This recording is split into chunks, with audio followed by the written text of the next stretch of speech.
আসসালামু আলাইকুম। ক্লাস 7 আজকে তোমাদের মানুষের খাদ্য একদম প্রথম চ্যাপ্টার। এটাকে আবার রিভিশন করার জন্য আমরা আবার একটু একটু করে পড়ব। তো দেখো, মানুষের খাদ্য করতে গেলে আমাদেরকে প্রথমেই জানতে হবে আমরা খাদ্য খাই কেন।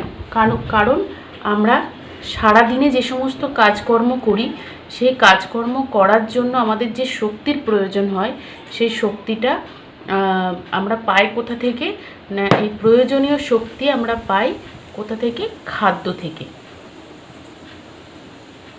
তাই খাদ্য আমাদের খুবই গুরুত্বপূর্ণ, কারণ খাদ্য যদি না খাই তাহলে আমাদের যে সারাদিনের কাজকর্ম, ধরো কথা বলা, হাঁটা চলা, বিভিন্ন ধরনের কাজ করা, যে কাজ করেন সেই কাজগুলো করার জন্য স্বাভাবিক একটা শক্তির দরকার হয়। খাদ্য ভেঙে সেই শক্তি উৎপন্ন হয়, সেই জন্য আমাদের খাদ্য প্রয়োজন এবং সেই জন্য আমরা ভালো ভালো খাদ্য খাই যেগুলো আমাদের শরীরকে শক্তি প্রদান করে। এছাড়াও খাদ্যর আরেকটা অন্যতম কাজ হচ্ছে আমাদের শরীরকে বৃদ্ধি ঘটাতে সাহায্য করে এবং বিভিন্ন রোগকে প্রতিরোধ করতে সাহায্য করে। মানে আমাদের শরীরে যে সমস্ত রোগগুলো হয় সেই রোগগুলোর কারণ কিন্তু বিভিন্ন অপুষ্টিজনিত কারণ, অর্থাৎ আমাদের খাদ্যের উপাদানগুলো সঠিকভাবে না থাকার জন্য আমাদের রোগ আক্রান্ত হয়। তাহলে খাদ্য আমাদের শক্তি প্রদান করে আর কি করে? রোগ প্রতিরোধ করতে সহায়তা করে, অর্থাৎ রোগকে হতে দেয় না, রোগ প্রতিরোধ করতে সহায়তা করে। এছাড়াও আমাদের শারীরিক বৃদ্ধি ও ক্ষয় পূরণ করতেও সহায়তা করে। এটাই হচ্ছে মেন খাদ্যের কাজ। খাদ্য থেকে শক্তি পায়, সেই শক্তি আমাদের সব কাজ করতে সাহায্য করে, রোগ প্রতিরোধ করে, বৃদ্ধি ক্ষয়পূরণ করে। আবার অনেক খাদ্য যদি আমাদের শরীরে সঠিক পরিমাণে না থাকে তাহলে আমরা দেখব এই খাদ্য উপাদানের কোনো একটা উপাদান যদি শরীরে সঠিক মাত্রায় না থাকে, তার যদি অভাব বা ডেফিসিয়েন্সি ঘটে তাহলে বিভিন্ন ধরনের রোগ আমাদের হয়। যেমন আমরা দেখেছি যে রাত্রে কম দেখা, অর্থাৎ যেটাকে রাতকানা বলা হয়, ভিটামিনের অভাবে হয়। চোখের কোণ ফ্যাকাশে হয়ে যাওয়া, এটা কিন্তু খনিজ মৌলের অভাবে হয়। আবার ঠোঁটের কোণে জিভে খাওয়া হয়, ভিটামিনের অভাবে হয়। মাড়ি ফোলা, রক্ত পড়া, এগুলো ভিটামিনের অভাবে হয়। এছাড়াও হাড় প্রায়শই ভেঙে যাওয়া, বিভিন্ন মিনারেলস বা খনিজ মৌলের অভাবে কিন্তু এই ধরনের রোগগুলো হয়। তো আমাদের খাদ্যকে আমরা মোটামুটি তিনটে প্রধান খাদ্য তালিকায় তিনটে প্রধান খাদ্য আমরা দেখেছি। আমাদের খাদ্যগুলোকে যদি আমরা শ্রেণীবিভাগ করি তাহলে আমরা দেখব কি কি খাদ্য আছে। কার্বোহাইড্রেট, তিন প্রকার খাদ্য, কার্বোহাইড্রেট, প্রোটিন আর ফ্যাট, এই তিনটেকে আমরা মেন খাদ্য উপাদান হিসেবে জানি। কার্বোহাইড্রেট,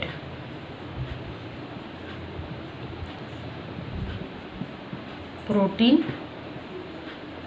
আর ফ্যাট, এটা হচ্ছে আমাদের প্রধান তিন প্রকার খাদ্য।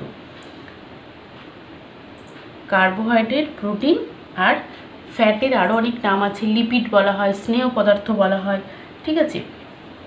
এছাড়াও আমাদের খাদ্যের আরও কিছু উপাদান আছে, সেই উপাদানগুলো কি কি না, এটা যদি 1 নম্বর হয়, এটা 2 নম্বর, এটা ধরো 3 নম্বর। এছাড়াও আছে কি না ভিটামিন। একটু আগে আমি বললাম বিভিন্ন রোগ দেখলাম যেগুলো ভিটামিনের অভাবে হচ্ছে, তাহলে এই ভিটামিন আমাদের খাদ্য তালিকায় একটা গুরুত্বপূর্ণ খাদ্য উপাদান, তাই না? এছাড়াও খনিজ মৌল, জলের অপর নাম জীবন। জল আমাদের শরীরের, আমাদের যে কোষ দিয়ে শরীর তৈরি সেখানে 70% 70% জল থাকে। তো এই জলের যদি অভাব ঘটে, আমাদের ডিহাইড্রেশন হয়, তো শরীরে জলের কিন্তু প্রয়োজন অনেক বেশি। 6 হচ্ছে খনিজ মৌল,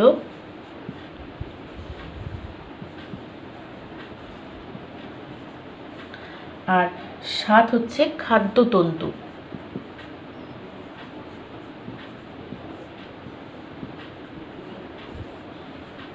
আর নাম্বার 8 হচ্ছে তোমার কি না উদ্ভিজ্জ রাসায়নিক, যাকে ফাইটোকেমিক্যালস বলা হয়। উদ্ভিজ্জ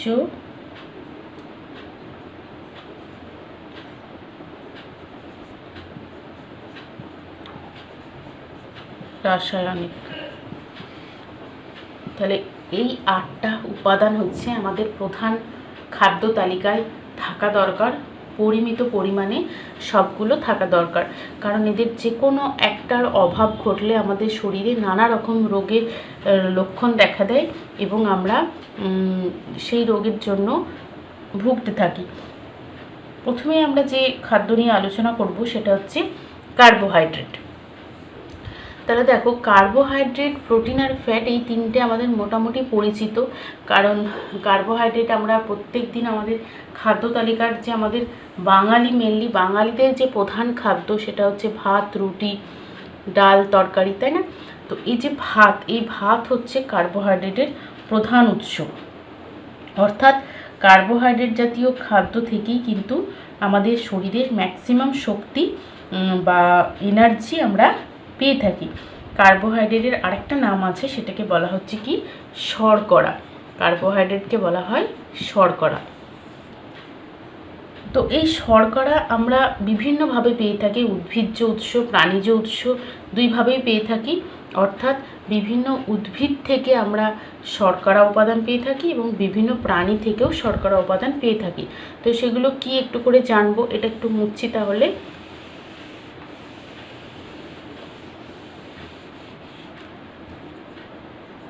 তাহলে আমরা প্রথম আলোচনা করছি শর্করাকে নিয়ে। তাহলে শর্করা জাতীয় খাদ্য হচ্ছে আমরা প্রতিদিন 3 বেলা করে খেয়ে থাকি। সেটা হচ্ছে কি না আমাদের যে ভাত, রুটি আছে সেগুলো। তার শর্করার যে উদ্ভিজ্জ উৎস সেগুলো আমরা কি বলতে পারি না ভাত, এটা উদ্ভিজ্জ উৎস হিসেবে বলতে পারি, ভাত বলতে পারি, আবার বলতে পারি কি গম, ভুট্টা, আখ, ঠিক আছে, আলু, এগুলো সব কিন্তু শর্করা। তারপরে তোমার পাকা কলা,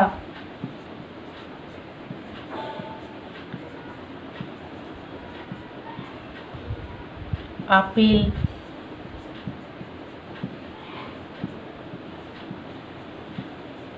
আঙ্গুর,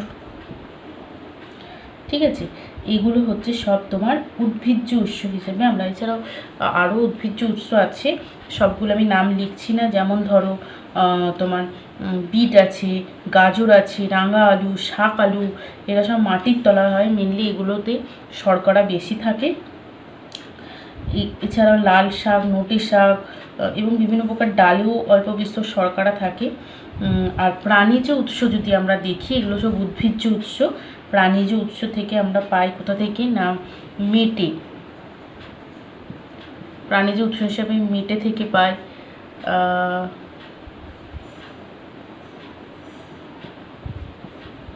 চিনি, মধু, তারপরে তোমার দুধ,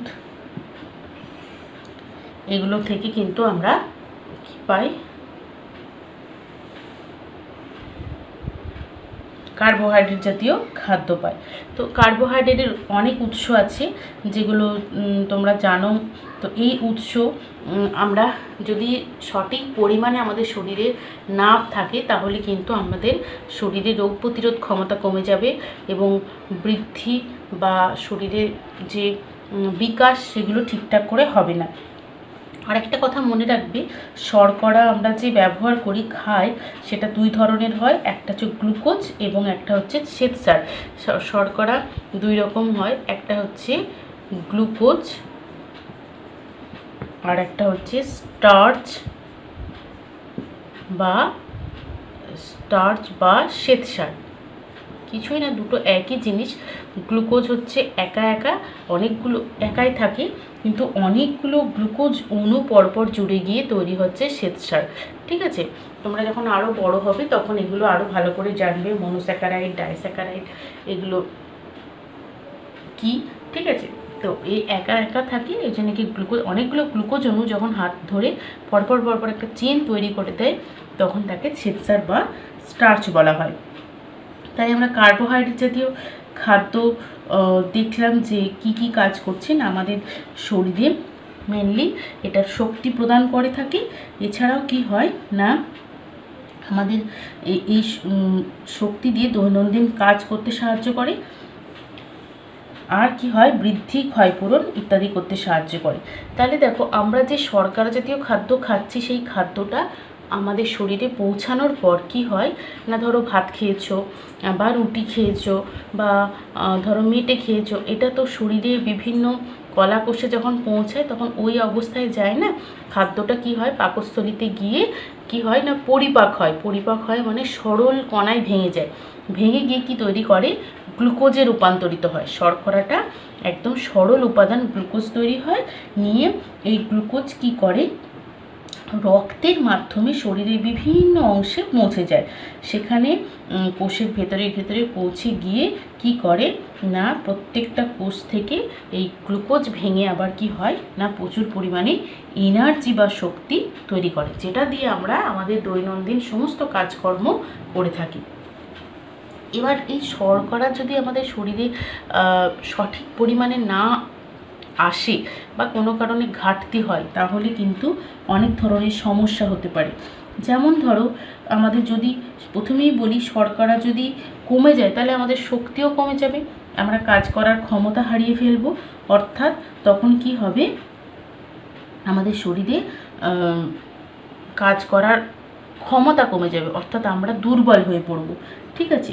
আবার দেখো, যখন আমাদের শরীরে এই গ্লুকোজের পরিমাণ বেড়ে যায়, অর্থাৎ গ্লুকোজ যদি শর্করা জাতীয় খাদ্য যদি প্রচুর পরিমাণে আমরা খেতে থাকি, তাহলে দেহের বিভিন্ন অঙ্গে এই গ্লুকোজগুলো জমা হবে, এবং জমা হওয়ার কারণে কি হবে না আমাদের অনেক রকমের রোগ দেখা দেবে।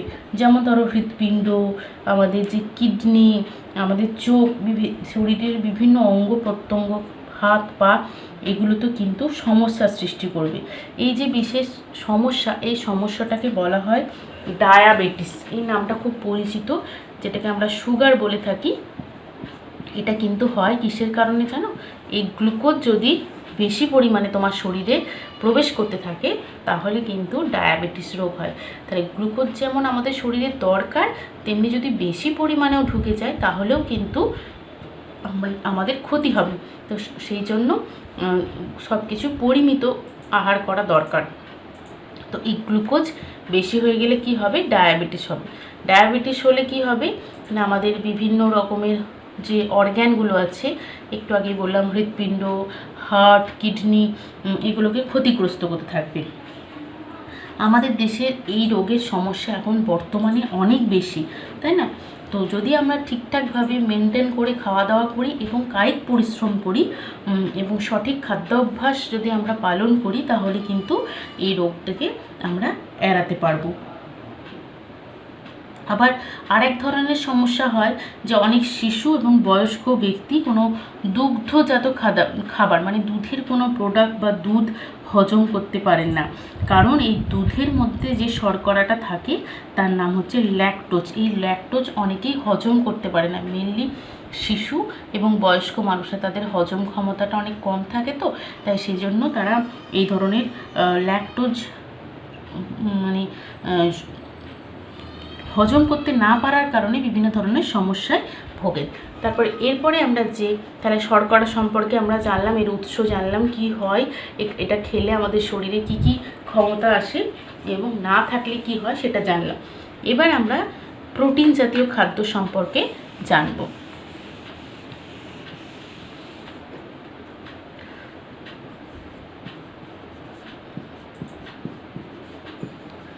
প্রোটিন মানে বুঝতেই পারছো, প্রোটিন মানে আমরা কোনগুলোকে বলি সাধারণত প্রোটিনের যে উৎস, সেই প্রোটিন আমাদের শরীরে খুবই দরকার। কার্বোহাইড্রেট যেমন দরকার, প্রোটিনও কিন্তু প্রচুর পরিমাণে দরকার, কারণ প্রোটিন আমাদের শরীরে বিভিন্ন জায়গায় অবস্থান করে বিভিন্ন কিছু গঠন করতে সাহায্য করে।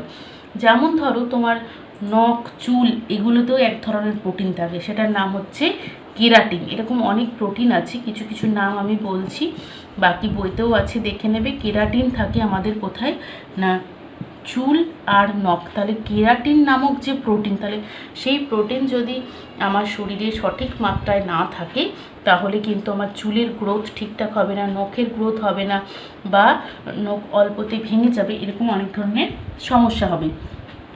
এছাড়াও আরেক ধরনের প্রোটিন আছে যার নাম হচ্ছে অ্যাক্টিন, মায়োসিন। এরা খুব গুরুত্বপূর্ণ প্রোটিন। এই প্রোটিন কিন্তু আমাদের শরীরের যে পেশি আছে, বিভিন্ন পেশি, এই পেশির মধ্যে থাকে। পেশির তো গুরুত্বপূর্ণ কাজ। ধরো তোমার শরীরে যদি পেশি না থাকতো তাহলে তুমি কি করতে পারতে না, হাত পা অঙ্গ প্রত্যঙ্গ কোনো কিছুই আমরা কী করতে পারতাম না, সঞ্চালন করতে পারতাম না, অর্থাৎ নড়াতে পারতাম না, মুভমেন্ট করতে পারতাম না, তাই না? তো এই পেশির মধ্যে অ্যাক্টিন মায়োসিন থাকে, এর এক ধরনের প্রোটিন। যদি ধরো অ্যাক্টিন মায়োসিন সঠিকভাবে না থাকে বা কোনো রকম অসুবিধা হয়, ঘাটতি হয়, তাহলে কিন্তু আমাদের পেশির মুভমেন্টও ব্যাঘাত ঘটবে এবং আমাদের বিভিন্ন রকম রোগাক্রান্ত হবে, দৈনন্দিন কাজ করতেও অসুবিধা হবে। এছাড়াও এরকম অনেক আছে, যেমন হিমোগ্লোবিন, গুরুত্বপূর্ণ এক ধরনের প্রোটিন। হিম আর গ্লোবিন দ্বারা গঠিত হয়, যেটা আমাদের রক্তের লোহিত রক্তকণিকা গঠনে সাহায্য করে। তাহলে বুঝতে পারছো, হিমোগ্লোবিন প্রোটিন যদি তোমার শরীরে ঠিকঠাক না থাকে তাহলে তুমি অ্যানিমিয়ায় ভুগতে থাকবে, অর্থাৎ শরীরে রক্ত ঠিকভাবে গঠিত হবে না, লোহিত রক্তকণিকা, যার কারণে তোমার অনেক রকমের সমস্যা হবে। এছাড়া রক্তের যে প্লাজমা বা রস, সেখানে গ্লোবিউলিন, ফাইব্রিনোজেন এই ধরনের প্রোটিন থাকে, যেগুলো অনেক গুরুত্বপূর্ণ ভূমিকা পালন করে, রক্ত তঞ্চনে সহায়তা করে। এছাড়াও অস্থি, আমাদের হাড়ি, টেন্ডন, লিগামেন্ট, এগুলো তোমরা জানো কোথায় থাকে। তো এই অস্থি, টেন্ডন, লিগামেন্ট এগুলো আমাদের শরীরে কোলাজেন নামক যে প্রোটিন সেগুলো গঠন করতে সাহায্য করে। তো বুঝতেই পারছো যে শক্তি উৎপন্ন করতে, দেহের বিভিন্ন অংশ গঠন করতে, ক্ষত সারাতে, শ্বাসবায়ু পরিবহনে, পেশির সংকোচনে, এরকম গুরুত্বপূর্ণ অনেক কাজ করে কি প্রোটিন। এবং দেহের রোগ প্রতিরোধ ক্ষমতাও বাড়াতে সাহায্য করে কিন্তু প্রোটিন। রোগ প্রতিরোধ ক্ষমতাতেও এর একটা গুরুত্বপূর্ণ ভূমিকা আছে। তাই কোনো জায়গায় যদি কেটে যায় রক্তপাত বন্ধ হতে সাহায্য করে। যে বললাম রক্তের প্লাজমায় যে প্রোটিন থাকে ফাইব্রিনোজেন, সে কিন্তু এই রক্তকে জমাট বাঁধতে সাহায্য করে। আবার এগুলো হচ্ছে প্রোটিনের গুরুত্বপূর্ণ কাজ। কিন্তু ধরো এই প্রোটিনও যদি বেশি পরিমাণে, কোনো কিছুরই আমরা বলেছি অতিরিক্তটা ভালো নয়, যদি প্রোটিন তোমার শরীরে তোমার যেটুকু দরকার তার থেকে বেশি হয়ে যায় তাহলেও কিন্তু অনেক ধরনের সমস্যার সৃষ্টি হবে। যেমন ধরো প্রোটিন যদি তোমার শরীরে জমে যায় তাহলে কিন্তু বাত, এছাড়াও কিডনিতে স্টোন, এরকম অনেক সমস্যার সৃষ্টি হবে। আবার প্রোটিনের অভাব ঘটলেও অনেক ধরনের রোগ হয়, যেমন ধরো আমরা পড়েছি ছোটদের কোয়াশিওকোর, ম্যারাসমাস, এই ধরনের রোগগুলো হয়ে থাকে। এবার আমরা প্রোটিনের কিছু উৎস দেখব, কোথা থেকে আমরা প্রোটিন পাই। প্রোটিন বললেই আমরা বুঝতে পারি মেনলি আমিষ জাতীয় যে খাদ্য, তাই না? প্রাণীজ উৎসের হিসেবে আমিষ জাতীয় খাদ্য থেকেই আমরা প্রোটিন পেয়ে থাকি। যেমন কি মাছ, মাংস, এগুলো হচ্ছে প্রোটিনের খুব ভালো সোর্স। মাছ, মাংস, ডিম, ঠিক আছে, এগুলো হচ্ছে প্রোটিনের খুব ভালো উৎস। এছাড়াও আমরা যদি উদ্ভিজ্জ উৎস দেখি তাহলে কি বলবো, উদ্ভিজ্জ উৎস থেকেও আমরা পাই, যেমন হচ্ছে সয়াবিন, এটা হচ্ছে good source of protein. Soybean যারা আমিষ খান না, যারা ভেজিটেরিয়ান, তারা সয়াবিন থেকে প্রোটিনের যে চাহিদা সেটা মেটাতে পারেন।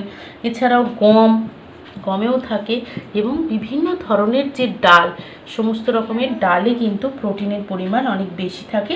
তো এই ধরনের খাদ্য থেকে আমরা প্রোটিনের যে অভাব তা কিন্তু পূরণ করতে পারি। তাহলে আমরা প্রোটিনের বিভিন্ন ধরনের উৎস দেখলাম, এই উৎসগুলো আমাদের প্রোটিনের যে চাহিদা সেটা মেটাতে সাহায্য করে এবং প্রোটিনের অভাবে যে রোগগুলো হয় সেগুলোকেও দূর করে। ঠিক একইভাবেই প্রোটিন কিন্তু শরীরে বেশি পরিমাণে থাকা ভালো নয়, কারণ সব কিছুর পরিমিত পরিমাণেই শরীরকে সুস্থ সবল রাখে। ঠিক তেমনি কার্বোহাইড্রেটের মতো প্রোটিনকেও পরিমিত পরিমাণে আহার করতে হবে। অর্থাৎ আমাদের যে খাদ্য তালিকা, সেই খাদ্য তালিকায় সমস্ত খাদ্য উপাদানগুলো একটা পরিমিত পরিমাণে থাকা দরকার। তার বয়স অনুযায়ী, তার উচ্চতা অনুযায়ী, সেই অনুযায়ী খাওয়া উচিত। এরপরে যে খাদ্যটাকে নিয়ে আমরা আলোচনা করব সেটা হচ্ছে লিপিড বা ফ্যাট বা স্নেহ পদার্থ, যা খুশি বলতে পারো, তিনটে নামেই ডাকা হয়।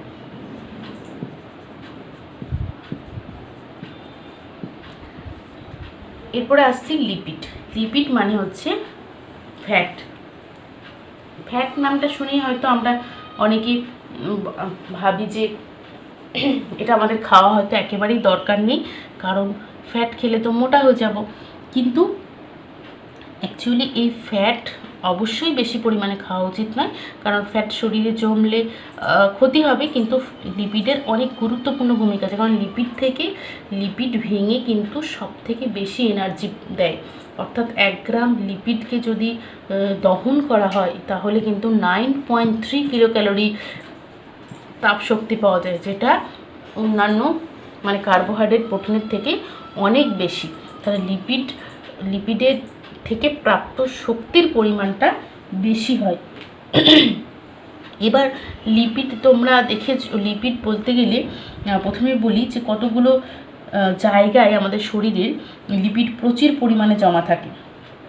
তোমরা কোনো মোটা বা স্থূল মানুষকে যদি লক্ষ্য করো, দেখবে তাদের গলা এবং ঘাড়টা ভীষণ মোটা হয়, হাতের ওপরের বাহুটা ভীষণ মোটা হয়, এছাড়া পেট, উরু এগুলো প্রচুর পরিমাণে মোটা হয়। কারণ একটা স্বাভাবিক মানুষেরও, যার স্বাভাবিক ওজন, তার ক্ষেত্রেও আমরা দেখেছি তার এইসব অঙ্গগুলো অন্যান্য জায়গার তুলনায় মোটা, কারণ এই অঙ্গগুলোতে লিপিড সঞ্চিত থাকে। তো যারা স্থূলত্বে ভুগছেন, স্থূলত্ব একটা খুব খারাপ রোগ, তাদের ক্ষেত্রে এইসব জায়গাগুলো আমরা দেখেছি অতিরিক্ত পরিমাণ লিপিড সঞ্চিত হওয়ার কারণে অনেক বেশি মোটা হয়ে গেছে, এবং যেমন দেখতে যেমন খারাপ লাগে, ঠিক একইভাবে কি হয় না, তারা বিভিন্ন রকম রোগে ভুগতে থাকেন, বিভিন্ন সমস্যায় জর্জরিত থাকেন। তো আমাদের এই লিপিডের উৎস তো আছে অনেক। তার আগে আমরা জানবো, যদি শরীরে অতিরিক্ত লিপিড জমে যায় তাহলে আমাদের প্রথমে যেটা ক্ষতিগ্রস্ত হয় সেটা হচ্ছে কি, হৃৎপিণ্ড। এই হৃৎপিণ্ড আমাদের প্রধান পাম্পযন্ত্র, যেটা আমাদের ব্লাডকে সারা দেহে সার্কুলেট করে। কিন্তু এই হৃৎপিণ্ড বা রক্তনালীতে যদি চর্বি জমে যায়, ফ্যাট জমে যায়, তাহলে কিন্তু রক্ত সেই পথে ঠিকভাবে পরিবাহিত হতে পারবে না। তার ফলে কি হবে না, আমাদের হার্টের বিভিন্ন ধরনের সমস্যা হতে থাকবে, হার্ট অ্যাটাক হতে পারে, মানুষের মৃত্যু ঘটতে পারে। এছাড়াও আমাদের যে যকৃৎ অর্থাৎ লিভার, সেখানেও ফ্যাট সঞ্চিত হয়ে অনেক মানুষ ভুগতে থাকেন ফ্যাটি লিভারের সমস্যায়। তো এই ধরনের সমস্যাগুলো কিন্তু আমাদের শরীরে অনেক বেশি পরিমাণে হতে থাকে। তো এই লিপিডের উৎসগুলো আমরা যদি দেখি, মোটামুটি সবাই জানো তেল, ঘি এগুলোই হচ্ছে লিপিডের প্রধান উৎস। তাহলে উদ্ভিজ্জ উৎস যদি আমরা দেখি, তাহলে আমরা বলতে পারি তেল, ঘি, না ঘিটা উদ্ভিজ্জ হবে না, কারণ এটা প্রাণীজ উৎস। তাহলে উদ্ভিজ্জ উৎস হিসেবে বলতে পারি ঘি, বলতে পারি না তেল বলতে পারি, আর কি বলতে পারি, বাদাম বলতে পারি। বিভিন্ন ধরনের বাদাম, যত রকমের বাদাম আছে তার মধ্যে কিন্তু আমরা দেখেছি যে এছাড়াও আরও অন্যান্য পদার্থে অল্প বস্তু থাকে, যেমন নারকেল, কাঁঠাল, ডাল, আটা, গোলমরিচ, জোয়ান এগুলোতে একটু একটু পরিমাণে লিপিড থাকে। গুড সোর্স বললে তেল, বাদাম এগুলোতে আমরা জানি। আর যদি প্রাণীজ উৎস বলি, তাহলে প্রাণীজ উৎস অনেক আছে, যেমন হচ্ছে ধরো বিভিন্ন মাছের যে তেল, বলে না মাছের তেল খাওয়া ভালো, তো এই মাছের তেল, তারপরে তোমার ঘি, মাখন, চর্বি, এগুলো হচ্ছে সব তোমার বিভিন্ন মাংসজাত যে চর্বি, সেগুলো কিন্তু ফ্যাটের উৎস। তাহলে বুঝতে পারছি যে ফ্যাট আমাদের শরীরে এগুলো দরকার, কারণ ফ্যাট যদি শরীরে সঠিক মাত্রায় না থাকে তাহলে আমাদের যে কাজ করার যে ক্ষমতা, অর্থাৎ কার্বোহাইড্রেট থেকে তো আমরা পাই, ঠিক একইভাবে লিপিড থেকেও আমরা বিভিন্ন ধরনের কার্য করার ক্ষমতা পাই, কারণ এই লিপিড আমাদের শরীরে কি করে না শক্তি যোগাতে সাহায্য করে। লিপিড থেকে সব থেকে বেশি পরিমাণে এনার্জি পাওয়া যায়, যেটা থেকে আমরা কার্য করার ক্ষমতা। কিন্তু এই লিপিড পরিমিত আহার করা দরকার সব সব খাদ্যের মতোই, কারণ বেশি পরিমাণে যদি আমাদের শরীরে সঞ্চিত হয়ে যায় তাহলে অনেক ধরনের রোগ এবং স্থূলত্ব নামক যে ওবেসিটি বা স্থূলত্ব যে মারাত্মক রোগ তাতে আমরা ভুগতে পারি। তাহলে আজকে আমরা মানুষের খাদ্য আলোচনায় কার্বোহাইড্রেট, লিপিড আর প্রোটিন এই তিনটে খাদ্য উপাদান সম্পর্কে জানলাম। পরবর্তী ক্লাসে বাকিগুলো জানবো।